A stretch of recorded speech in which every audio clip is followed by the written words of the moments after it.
of the Power for Puerto Rico Coalition. We are a national coalition of Puerto Rican diaspora groups from Minnesota to Florida and national allies that have been working for more than 5 years to advocate for Puerto Rico and diaspora communities. First of all, before we start the program, I want to make sure to say, just make sure for those listening that your families are safe. This, needless to say, has been a really trying time that we didn't expect. We were hoping not to see again, and more complicated by some of the gaps that were not filled in the last 5 years. And I know I'm reflecting a lot of the sentiment out there by saying that upset doesn't even begin to describe how many of us are feeling, not only about the impact of Fiona, but the fact that there are many things that we're seeing surfacing that shouldn't be the case. So the goal of tonight's event is really to bring information to you directly from Puerto Rican leaders and experts who've been working on Puerto Rico issues for about decades now. Sometimes we don't hear certain things that are being reported or reported enough. So it's important to hear from people who are directly in across all areas of Puerto Rico. And also, we want to make sure that you take a look at our list, which we're going to update about groups in the island that you should directly donate to cut through the bureaucracy. And we'll hear later from folks in this event, in this discussion, about why it's important to give to Puerto Rican groups on the ground and directly to them. So joining me in this conversation is Federico de Jesus, who's Senior Policy Advisor for Power for Puerto Rico. And before I introduce our first set of guests, I do want to emphasize that you should feel free to post your comments and questions so that we can get to them. You may be thinking about information angles that we're not covering, so feel free to contribute. This is a participatory and interactive discussion. So with that, I'd like to bring on Federico de Jesus, Justo Mendez, who is the General Coordinator for Vamos Puerto Rico, and Elizabeth Colon Rivera, who is the Executive Director of Ponce Neighborhood Housing Services. Welcome all.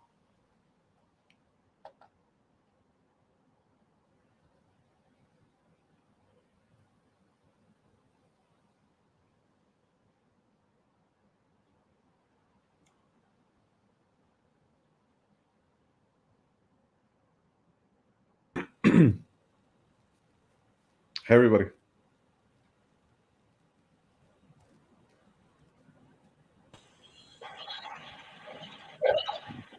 Hi, everybody. Hi, hello, everybody.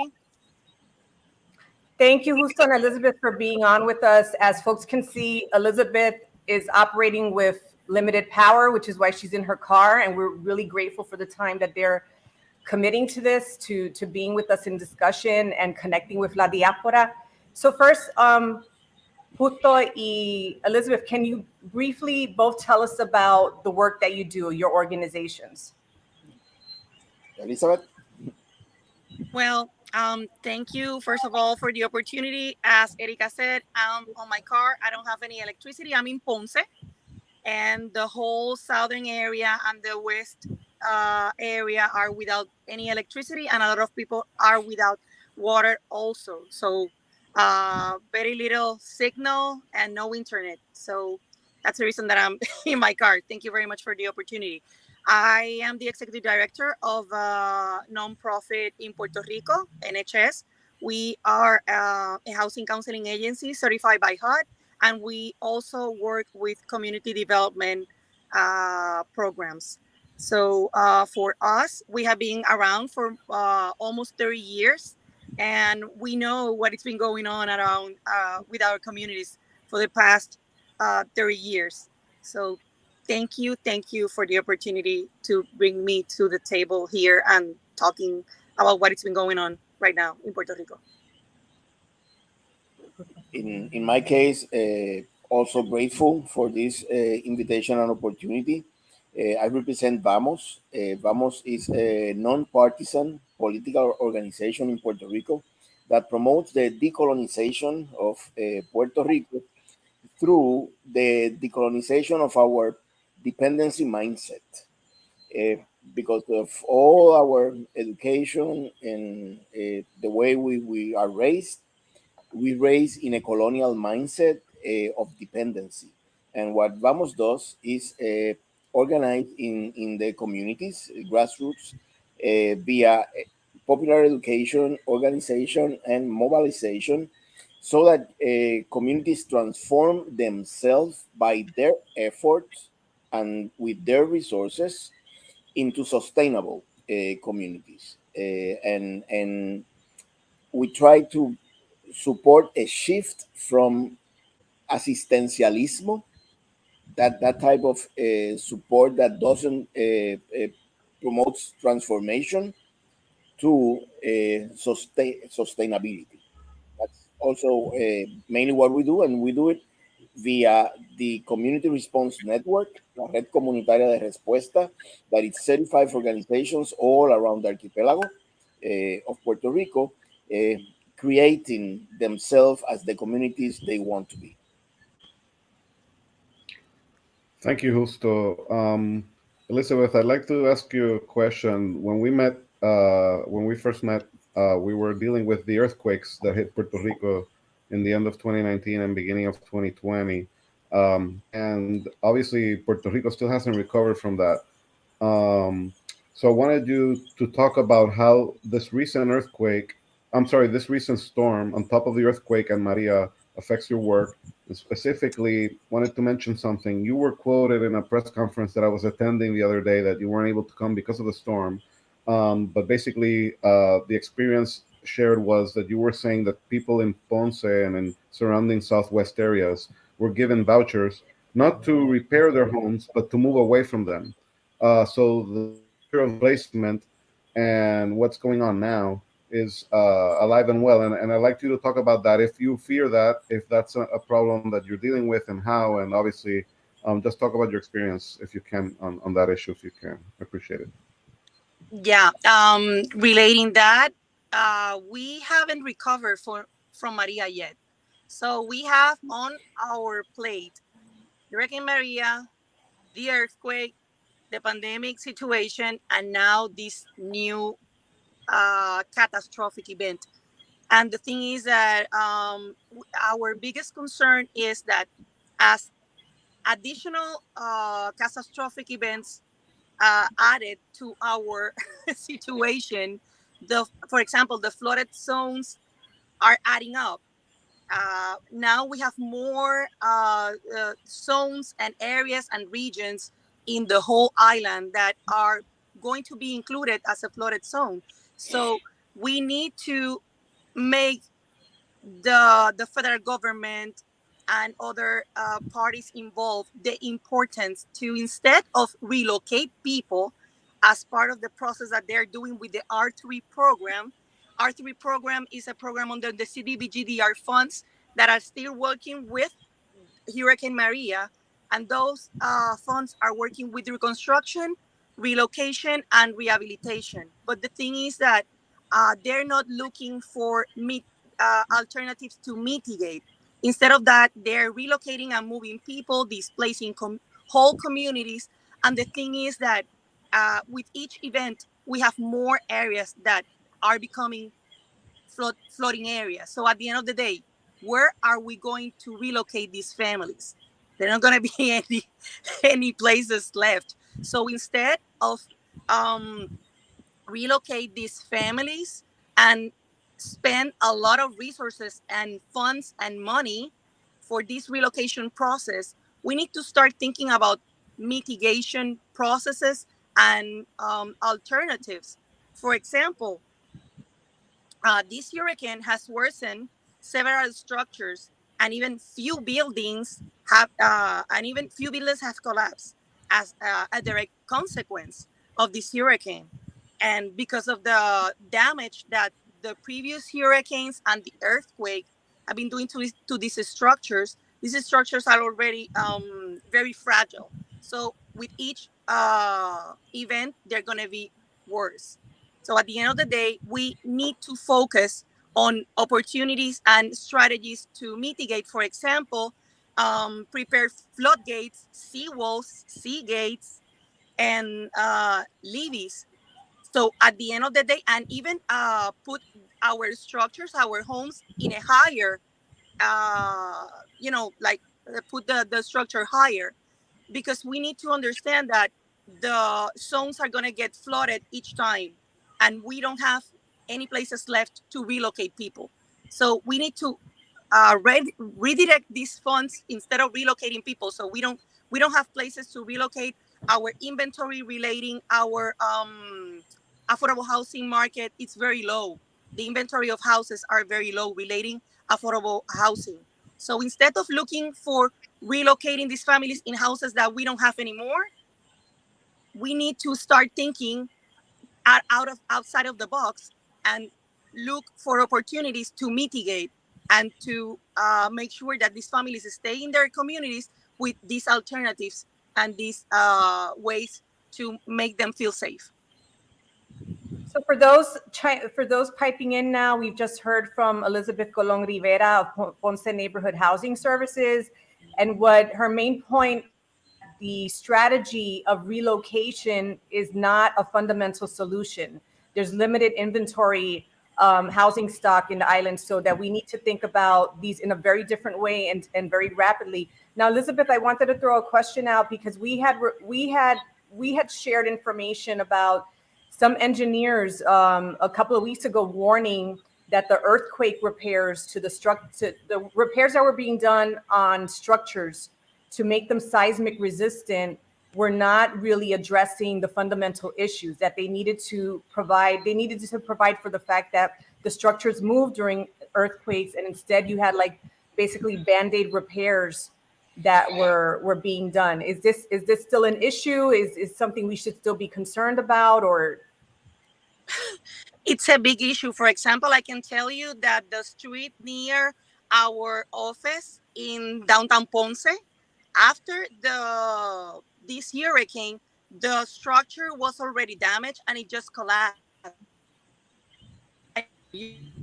Of the structure, and there's a lot of rubble and stone, and with that's a huge that the way and the state of the structures in each and every municipality in Puerto Rico. And instead of looking for ways to really repair the real problem, they're just like mitigating not, in a not very assertive way. So at the end of the day, we need to verify those repairs, if you can say that, because you have these things happening each time that there is a catastrophic event happening in Puerto Rico. I can even send you pictures that we have about that structure that I told of. So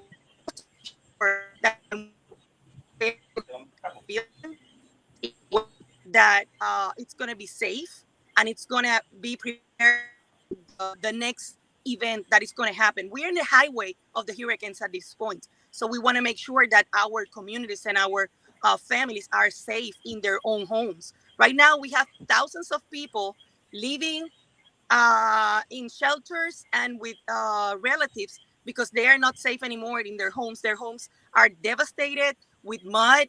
They don't have a home anymore. So we have to make sure that families can come back to a safe home. Thank you, Elizabeth. So we'll come back and we see that there was a question asked on Facebook about what is meant by a sustainable community. So we will get to that.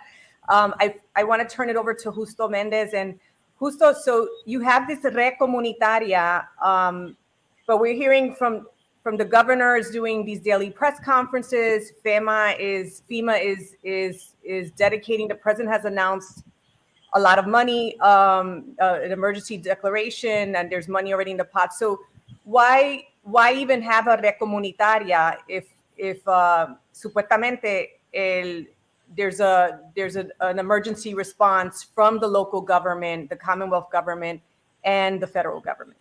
Like it was offered 5 years ago, and the community still hasn't seen those resources. And and they come with applications that are so complex that communities cannot deal with that. And then they ask for tax exemption, 501c3, and a lot of other things that communities don't have. Puerto Rico has hundreds of community-based organizations all over the archipelago, led by truly committed neighbors of those communities. And they really know and feel the needs and aspirations of the community. When the leader of Asociación Las Margaritas en Salinas, in Las Margaritas and in Las Mareas, assist her neighbors to deal with all the flood that came in, her house was also flooded. When our leaders deal with communities that don't have electricity, in their house there is no electricity. They really know what the community feels like. And it's not like people that are coming from outside the community. Now in this occasion, and I will talk about that a bit later, non-profit organizations coming from the States to get the money, and they really don't know the characteristics of that community. That is known by the real community leaders selected by the community or based organizations. They are the ones who really know, that feel, that live the same situations. To those people is that it's important that the resources get to.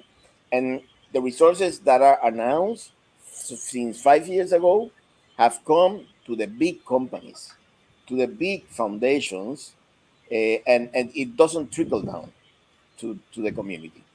That's why we have to organize the community response network, and the donations, please allow us to get them directly to the communities through their leaderships and neighbors and all that. They are the ones who know the old person who is alone in the house, and they are the ones who are giving support to get a box of water bottles and one meal for one afternoon.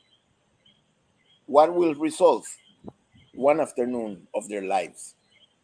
Our grassroots organizations are every day in and with their communities. That's why those are the ones to be supported. Gracias, Justo. That makes a great point on why directly supporting organizations as opposed to sending aid and supplies like last time would be the right approach. What else can the diaspora do to mobilize and help you over there in the island? In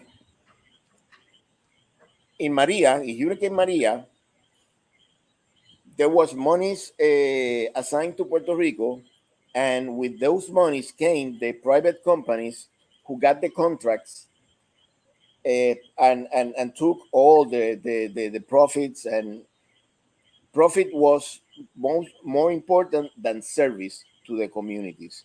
In this occasion, it has been impressive that there has come in the same way non-profit, especially from Bitcoiners and from Act 60 and Act 22 beneficiaries. I'm sorry, Justo, can we really pause to explain what Act 60 and 22 is really briefly for those who don't understand what Act that is? 22 is a part of Act 60, that is this law act in Puerto Rico that gives 100% tax exemption to millionaires and billionaires that come from abroad, and they have to create one employment that usually is themselves. They employ themselves, in some cases 3 employments, themselves, their wife, and their son, or maybe the person who will do the garden, and they have total exemption, and those people of paying taxes, and those people are buying lands, a lot of lands and houses in Puerto Rico, properties in Puerto Rico, displacing our communities. So it's ridiculous that now they made a non-profit.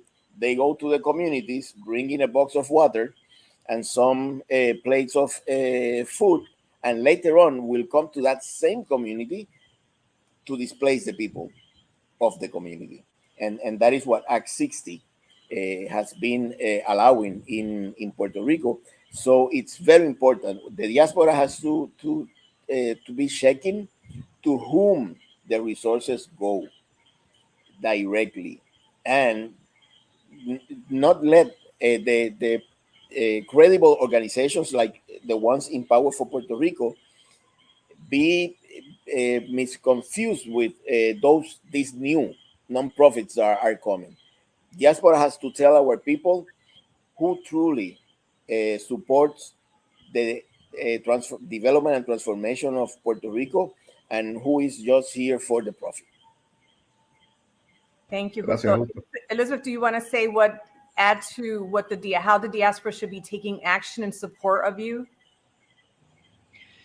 It's very important, I think, for me and for our organizations to make sure that the diaspora is like our partners in crime, that they're our allies, and they can be our spokespersons in the states to take the information, the real information, the accurate data and information, and bring it to the table to the Congress people and to other important partners that are playing a very important role in this situation, and lawmakers, policymakers, and people who can make the difference in Puerto Rico. So I think that the diaspora has a big responsibility. They are in the States, they are over there, and they have a voice a lot of times. So they can bring this information, take this information, and make sure that they are taking our voices, the voices from the community, and present it to these people who need to understand what has been going on the island. So for me, that's the big role that the diaspora have at this point. Thank you so much, Elizabeth. There was a question from someone who's listening about what do you mean by sustainable community? I mean, right now, Ponce NHS is trying to develop sustainable communities through strategies, programs, and initiatives relating economic development and entrepreneurship, and ways to make their homes and their communities safe, and be prepared for these uh, uh, climatic events. So for me, that's what it means, the sustainable community. You have to make sure that that community can develop economic development opportunities for their residents, but at the same time, they can be prepared, their homes can be prepared to receive and face a hurricane, a disaster, an earthquake, but at the same time, that the communities are organized, that the resident leaders are well aware of what has been going on, and educated and trained, and relating how to work with the communities, because as Justo said, we have a lot of community groups, very very engaged, but they need to be trained because they already have all the information and all the advantages because they are in the community. They just need the tools and the resources to bring these opportunities to their communities and be more effective and assertive to make these communities more sustainable. I would like to add a brief comment to that description that Elizabeth so correctly gives. We have a couple of hundreds of communities producing food in Puerto Rico with agroecological practices. We have lots of social and solidarity economy projects in many, many communities. We have a couple of communities that are totally on solar energy. And gathering all that is what it's eventually building sustainability in the community. Especially, we have lots and lots of communities taking care of their environment, and that's what builds, in addition to what Elizabeth said, sustainability in Puerto Rico from the grassroots on. People should really take a look at that, because there's this autogestión movement, really cooperative kind of movement that Justo is referring to, and that doesn't get enough coverage. There are all these things that are happening underground quietly with people who love Puerto Rico and understand the power, the root power of communities, and it's important to support those projects. So if you're piping in right now, just to kind of recap where we are is that our friends in Puerto Rico have said that the diaspora needs to channel support directly to organizations on the ground who understand Puerto Rican communities, that there's always a danger of people coming from outside and trying to profiteer off of disaster and then staying in Puerto Rico to take advantage of tax exemptions. So tax exemptions in a way that can be harmful, where they're what the benefit is to Puerto Rico is a fraction in terms of the contribution to rising costs of housing. So we want to thank Elizabeth and Justo, and we have an ongoing communication with them, and we want to start transitioning into our next leader and expert, who is Doctora Adi Martinez. Adi is a professor. She is president of Furia, a community-based organization that challenges displacement, and she's also the director of operations at the University of Puerto Rico Resiliency Center, and has a lot to say on these issues. So I'll hand it over to Fede to pose the first question. Sure. So welcome, Ali. If you could, well, I guess Eric already introduced you. Let's get right into it. You're here in DC. Can you tell us what kind of interactions you've had with federal officials, and what are the demands that folks need to know that the federal government can do now? And what's the role for the Commonwealth and the local governments as well? If you could give us some insight, we'd really appreciate it. Thank you for joining us. Thank you, Fede, and thank you, Erica, Power for Puerto Rico Coalition, for making this space and letting us speak to the diaspora. As you said, Fede, we came to Washington, D.C. In order to bring a delegation. I got here on Wednesday, and I was bringing a delegation from Puerto Rico to advocate for an effective recovery, and for an effective recovery from Hurricane Maria, because 5 years has been passed by and we haven't seen any real effective action or results in the communities we serve. In the UPR Resiliency Law Center, we work with organizations, entities, small businesses. They're having a hard time accessing federal funds in order to promote their jobs, their businesses, their initiatives. Also, we have seen that the projects that are being proposed, especially regarding the electric grid, are not really complying with requirements to promote resiliency in terms of climate. So we are working hard to advocate against that. Also, from Furia, we see that the federal funds for recovery have barely been spent for reconstruction of housing. Like Elizabeth was saying, it is very hard that many of the people that qualify for these incentives are actually asked to leave communities with vouchers, and that the ones that are able to reconstruct are having a hard time for it to get done. Only about 3,000 of the 17,000 people that actually applied to that program have been able to receive any type of reconstruction. So we're here ready to advocate.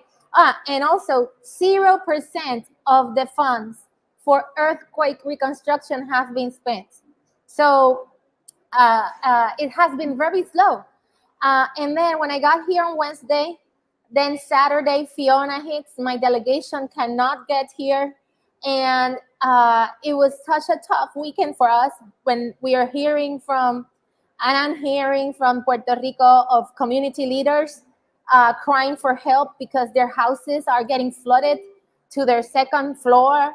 and not being able to do anything from here. It's really heartbreaking and desperate to see how the whole valleys were flooded in Puerto Rico, how communities like Siberia, where they live in shacks from the earthquakes, lost 5 of their shacks because they're not even houses. Houses in Maguayo got destroyed, Maguayo Lajas. So it has been heartbreaking.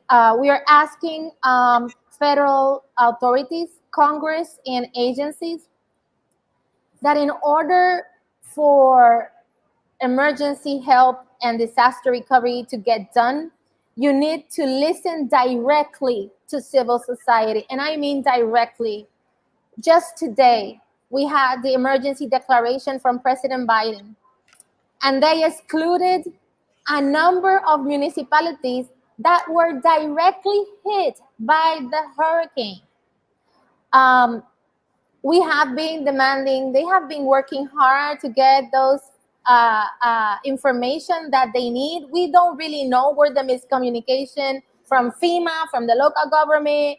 It's hard to point out what happened, but definitely the information is not flowing because they are talking to the government. They're not talking to local communities, local organizations, and really assessing the damage from the point of view of the communities. And the metrics have to be more humanitarian. And that will only happen if they listen to civil society. And that's just one example. If we have more time, we can go into electricity, we can go into agriculture, because in every instance, what we see is that the action is not taken effectively because the government, FEMA, local government of Puerto Rico are not listening to the people that are actually on the ground working for recovery. So Adi, thank you for all of that. So when you say, just so that folks can hear it, when you say that people in the community need to be directly from civil society, need to be listened to directly, what does that look like? Because agencies in Puerto Rico and the federal government will say, yeah, well, we consulted the community, we got feedback. So what in your mind does that look like from a place of power? Yeah, thank you, Erika, for the question. Every time they consult, they do federal projects, federal programs, especially and recovery programs, whereby consulting, they put out a plan and they receive public comments. They give from 15 to 30 days, depending. And those public comments don't do anything really to inform the plans that are being set forth for recovery. They are barely read, and then they comment back as to how they're attending to what you are commenting, and that's it. What we're talking about is more creating spaces, actual spaces, where civil society, and I mean different sectors of our society in Puerto Rico that are working directly with recovery, can sit down in the table and assess the planning and implementation of programs and actually have a say in what needs to be done and be able to raise the red flags. I have been advocating for this since a long time ago, since Hurricane Maria happened. And we are talking about how we can make the federal spending of money more effective by having it really transparent, a really transparent mechanism where civil society can actually call out what's going wrong and what's not being done right, and can actually talk to policymakers and to agency heads about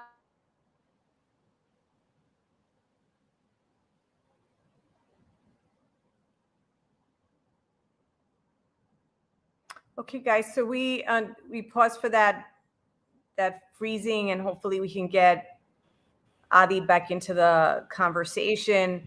I do want to, there's a question in the Facebook chat here about the CBOs need to form a united front, an organization of organizations, so that they can fight more effectively.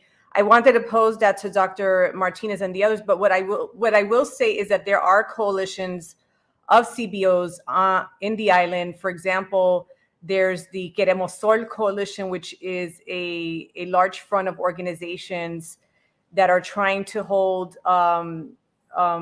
agencies locally and federally accountable for the fact that there's not a functioning clean grid. So that is, Puerto Ricans know how to organize. They've been through battle and battle. But what happens is that these demands, and everyone knows that we were about to get into this with the grid, these demands tend to fall on deaf ears. So it's not for a lack of organizing. It's not for a lack of repetition. Adi, are you connected? Can you hear us?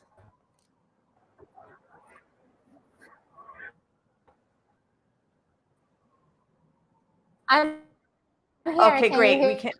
Yes. So we were. And I'm in Washington D.C. I'm not in Puerto Rico. It's not like you're in Puerto Rico, right? So right. So we want to start talking a little bit about Luma, but I want you to finish your thought about what a community mechanism, a civil society mechanism looks like, so that Puerto Ricans are informing the process from the start and not. Yeah, go ahead. Yes, it's a task force type of model. That's what we are proposing. We're proposing having actual recognition under legislation or guidance, like on FEMA guidance and HUD guidance, or even in legislation like the Stafford Act or the new disaster recovery law. We're asking to actually have some teeth and create these task force. This is not about more bureaucracy. People say, "Oh, more bureaucracy." No, there is way bureaucracy already that is stuck in the programs. Things cannot be slower, Erica. This task force will come to unstuck it by being able to have these conversations directly with agency and decision makers as to where things has to be fixed, where things have to be unstuck. So that's what we are talking about. Thank you, Adi, and we'll get to a question on FB. I do want to. Adi, you and I were talking about a really horrible story that came out. And just before I get into that, the way some reports are coming out in U.S. news media is as if the blackout was triggered solely by Fiona. And before Fiona touched down, there was already a loss of power had already started. And what we had on the actual September 20th, which was the 5-year anniversary of Hurricane Maria hitting, un viejito, an elderly man of 70 years old, who was trying to start his generator, because generators the use of them have become a status quo in the island when they're supposed to be just for emergency use. And he tries to start his generator, it explodes, and he dies in the process as his 60-something-year-old wife was trying to save him, and she suffered burns to her face and arms.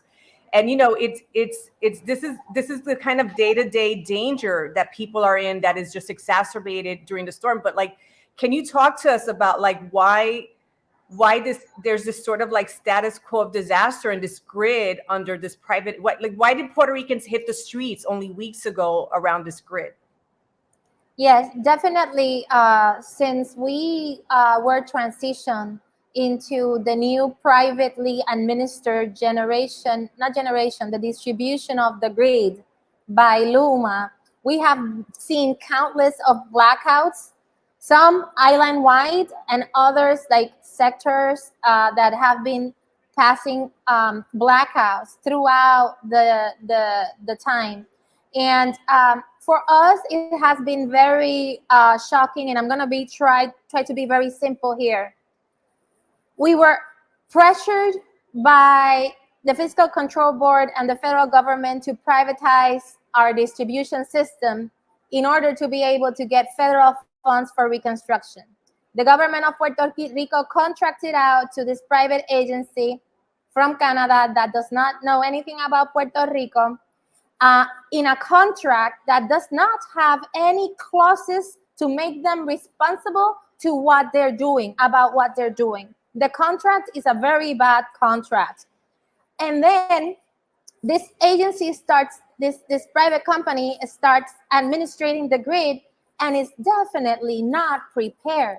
It doesn't have enough employees. It does not have enough knowledge of the grid, in great part because they did not honor the collective agreements of the workers that were before for PREPA, because they didn't want to honor the benefits that these workers had acquired under PREPA.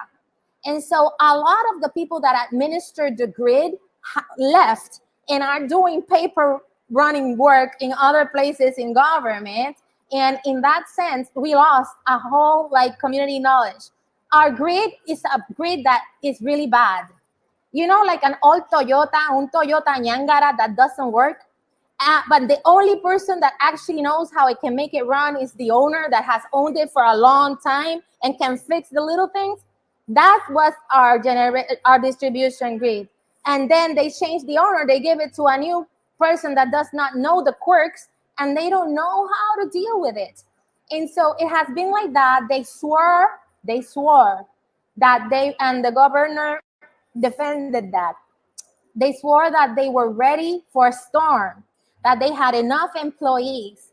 And just this morning, we got reports from information that got out that they only had one working helicopter and no pilots, when the grid in Puerto Rico, in order to be repaired and assessed, needs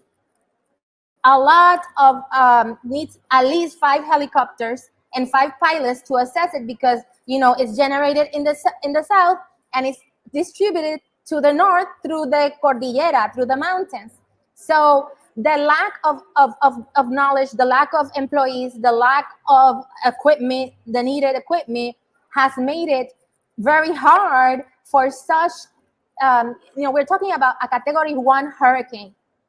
This was not Maria at any rate in terms of winds. And so for a Category 1 hurricane to be such a terrible result to our grid and such a slow response is because they're not prepared. And I'm going to close with this. You can say, oh, but they're making it faster than when it was with Maria, etc. 1 week without electricity has already cost us 10 lives, at least. Because I'm not counting the people in the hospitals. There are 5 hospitals right now that are without electricity from the grid. So I think it's urgent enough. It's not acceptable that Puerto Ricans live like this. Again, the government has to heed the request from civil society for a more effective and resilient grid, and spend those federal funds, the $9.5 billion that are trusting Luma to spend. They have to spend it in a more resilient grid, as suggested by the people that actually have the knowledge. Gracias, Javi. We got a question. Yeah, no, we can. We got a question from Facebook asking why FEMA had an incomplete list of the municipalities. I think this is one of those cases where the federal government and the Commonwealth just needs to work together. The long and the short of it is that the president announced a major disaster declaration. What that means, he had already signed an emergency declaration. What that means is that the list of 55 municipalities will be eligible. People in those towns will be eligible for individual assistance. The entire island is eligible for public assistance, meaning government assistance. FEMA said initially that they got a list from the government. Now the government pushed back and they sent a letter. They showed a letter requesting all 78 municipalities be included. FEMA said, well, we don't have enough information. The government of Puerto Rico needs to provide it. Frankly, this is, again, an emergency. If you get an incomplete request, can you pick up the phone and say, hey, you forgot to send me those GPS coordinates or those satellite pictures of the flooded towns? Okay, well, I'll send it to you. It shouldn't be that hard. Unfortunately, it has been. And I think that the president, Again, he added 3 more municipalities, so now we're up to 58 of the 78. But the towns that were most affected weren't included.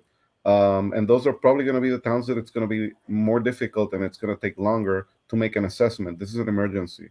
So this is the type of thing that when we say the Stafford Act, which is the law that authorizes FEMA, and the system that it operates doesn't operate according to how Puerto Rico handles disasters in a tropical island. I don't know, Ali, if you want to add anything, or Yes, Erika, if you want to Fede. go on. I wanted to add that they also mentioned a lot about the metrics.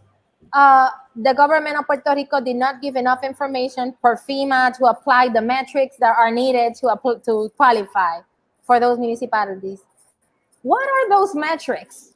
I mean, what is the logic when you are talking about the municipalities where the directly hit by the Hurricane I?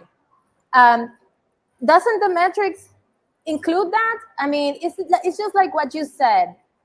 If you have incomplete, or if you don't have the complete information, it's because also the metrics that you have are not good enough.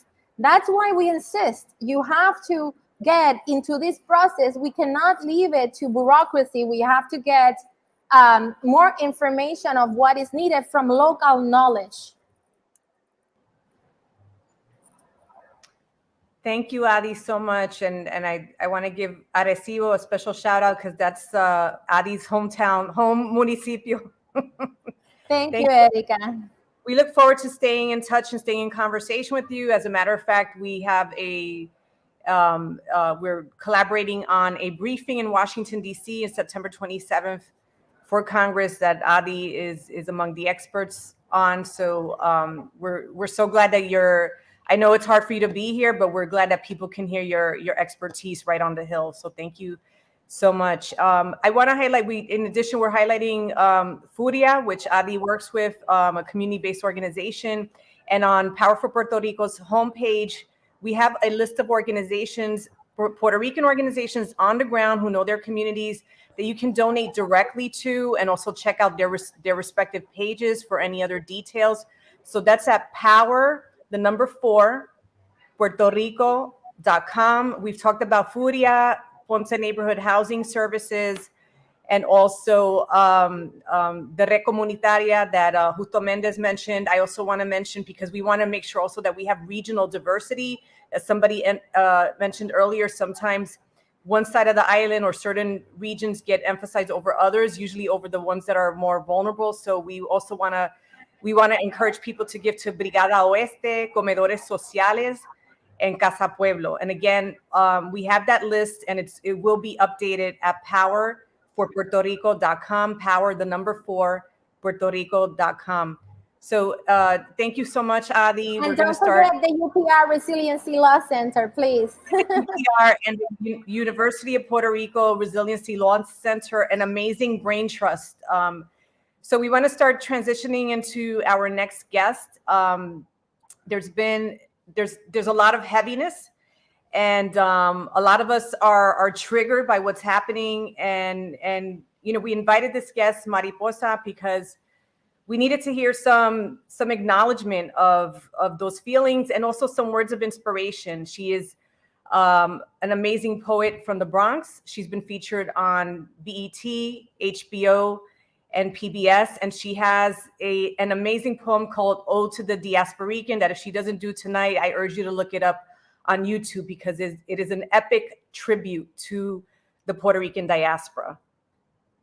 So with that, can we bring up Mariposa?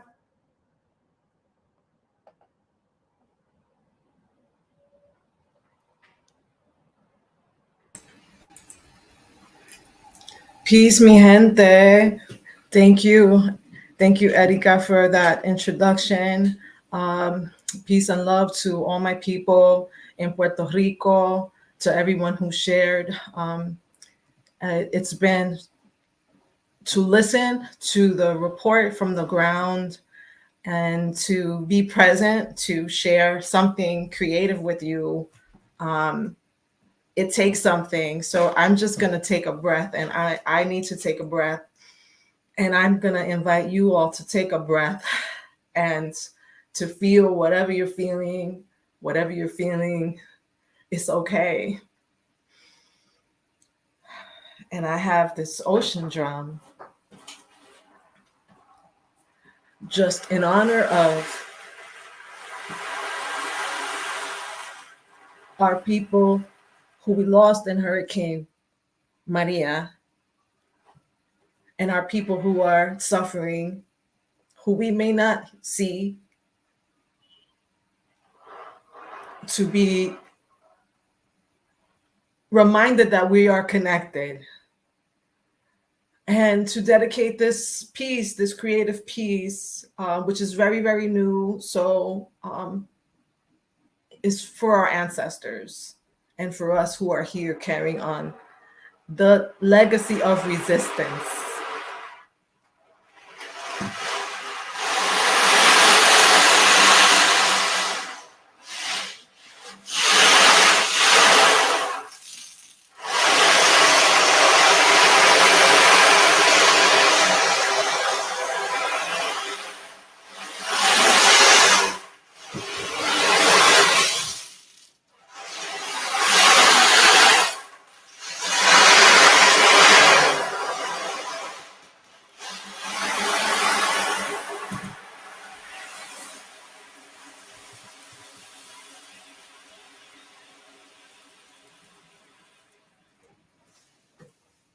Puerto Rico se respeta. Power for Puerto Rico. Power for Puerto Rico looks like solidarity, where we stand presente con nuestra gente en Puerto Rico. La diáspora con Puerto Rico today, tomorrow, and always. En los tiempos de María y Fiona y la tormenta próxima. In the whirlwind of colonialism, crisis never goes on vacation, it seems. In the whirlwind, what does power for Puerto Rico mean? Power for Puerto Rico means all power to the people. Power for Puerto Rico means pa'lante siempre pa'lante. Power for Puerto Rico means from the grassroots on up and never from the top down. Power for Puerto Rico means, hello, you políticos. You all work for us. Who's Puerto Rico? Our Puerto Rico. Who's Puerto Rico? Our Puerto Rico. Y Puerto Rico se respeta. This is a power to Puerto Rico poem. This is a power to the people poem. A power to the Puerto Rican people poem. The people united will never be defeated poem. This is I see you poem. I see you Boricua. I see you Boricua poem. I see you and I feel you poem. I see you resisting poem. I see you resistencia poem. I see you feeling all your feelings, and it's okay to feel those feelings poem. I see you Boricua. I see you hurting. I see you strong. I see you in all of your humanity. At home, where you belong. And home is in this Black Boricua body, where here I am in the Boogie Down Bronx, connected to my people to the bone. This is a power to the people poem. This is not a climbing the social ladder poem. This is not a look at me poem. This is a you should invest in crypto poem. No, this is gringo go home poem. This is a poem that has a memory like an elephant. Boricuas do not forget. We will not forget. We will not forget FEMA box lunches with Skittles and Frito chips.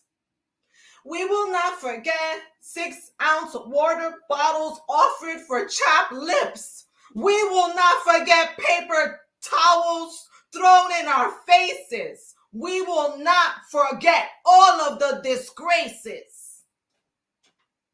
We will not forget no life for almost a year. We will not forget the grief, the trauma, and the fear. We will not forget the rage.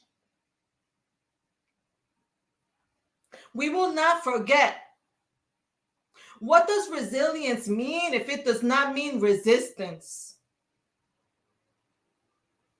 5 years ago, the day before yesterday, Hurricane Maria came and went, taking many Puerto Rican lives, lost but never forgotten. Today, in the wake of another whirlwind, resistance does not go on vacation. 500 years of colonialism has given Boricuas a true work ethic. Power for Puerto Rico is every barrio from Bucarabones to Vieques.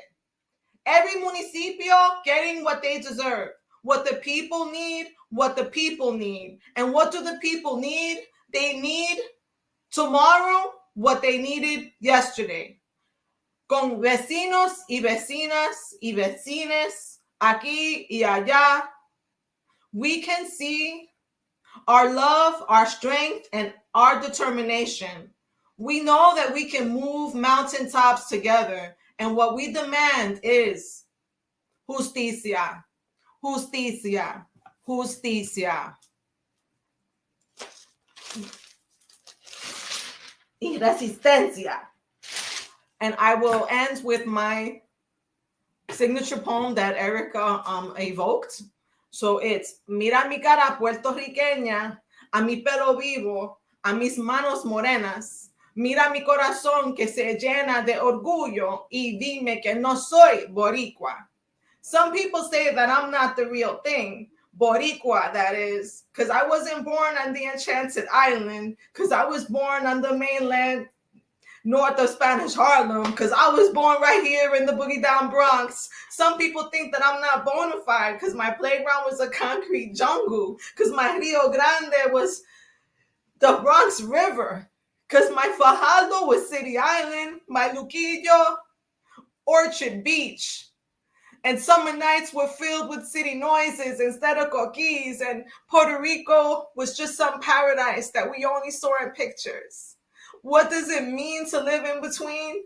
What does it take to realize that being Boricua is a state of mind, a state of heart, a state of soul? Mira mi cara puertorriqueña, a mi pelo vivo, a mis manos morenas. Mira mi corazón que se llena de orgullo y dime que no soy boricua. No nací en Puerto Rico, Puerto Rico nació en mí. Gracias, mi gente.